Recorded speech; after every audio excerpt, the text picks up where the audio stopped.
Mart kuni Abu Dhabi Samarqand Airways orqali O'zbekiston Respublikasi hududiga keltirilib, huquq tartibot organlari xodimlari tomonidan protsessual tartibda ushlandi. Unga nisbatan qamoqqa olish tarzidagi ehtiyot chorasi qo'llanildi. Assalomu alaykum hammaga, hammaga xayrli kun. Charchamasizlar, yaxshimisizlar? Bitta video ko'rdimda. Internet porlayapti sizlarga. Abdulloh degan qaradi, Abdullohniki, Qoraakanikida. Ushlashib ketdi. Aytadi, qaysi millatdan chiqdi? Koreys millatidan bo'lgan inson bugun mana uzr so'rab chiqdi. Uzr so'radi, nechmat uzr so'radi, nechmat uzr so'radi. Foydasi bo'lmadi, axir davlat qo'lda kishan sonli uzr so'rayapti. Yig'lab turib, pushaymon bo'lib turib. Chingiz aytadi, unaqa dema, ko'tarib ketadi deb, ko'tarib keldi. Koreyadan ko'tarib keldi. Senlar endi senga qamoqda nima bo'ladi? 100 ming dollarlik qamoq turmadan senga joy qilishadi 100 ming dollarlik. 10 ming dollarlik senga ovqat qilishadi. Mazza qilasan endi. Xalqni haqorat qilding, davlatni haqorat qilding. Bu hamma jazosi bor-da. Jazosi bor. Alloh ko'rsatib qo'yar shunaqa. Sen endi omad tilaymiz. Eson-omon chiqing, sog'-salomat bo'lgin.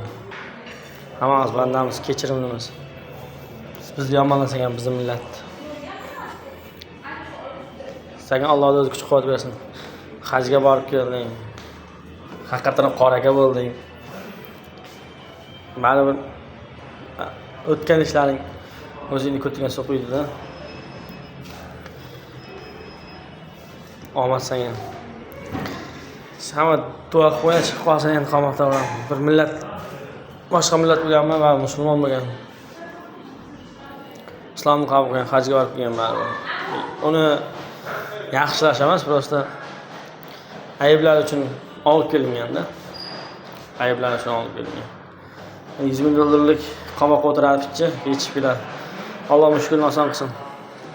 Baribir banda hammamiz. Hamma sog' salomat, like bosing, komment qol.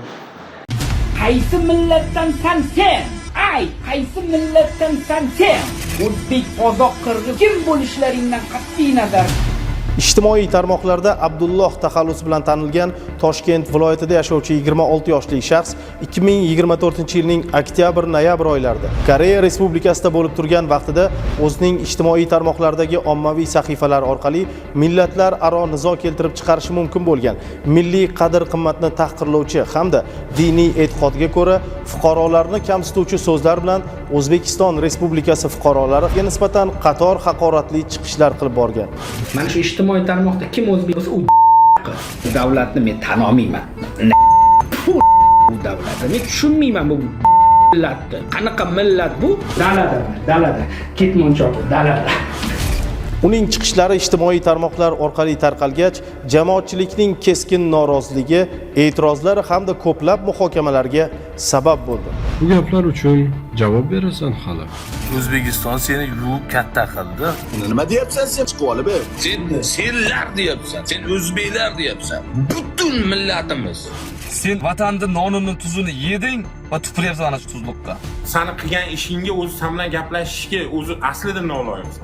Bir marta emas, 10 marta, 100 marta video chiqardi so'kinib. Abdulloh Hazrat deb yozib olgansan. Qilgan ishing eng razil, eng yomon ish.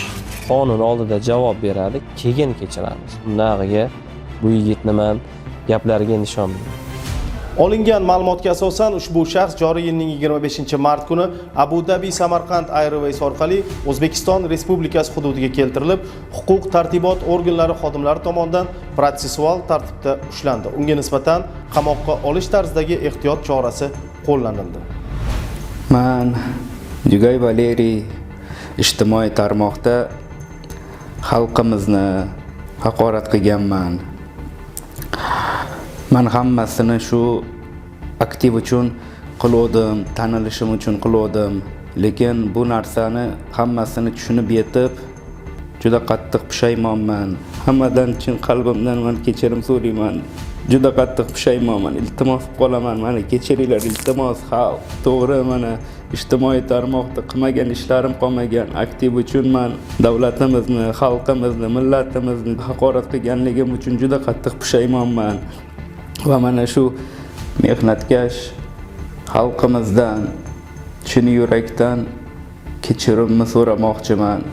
Mazkur holat yuzasidan fuqaro Yugay Valeriga nisbatan O'zbekiston Respublikasi Jinoyat kodeksining tegishli moddalari bilan jinoyat ishi qo'zg'atilib, hozirda tergov harakatlari olib borilmoqda.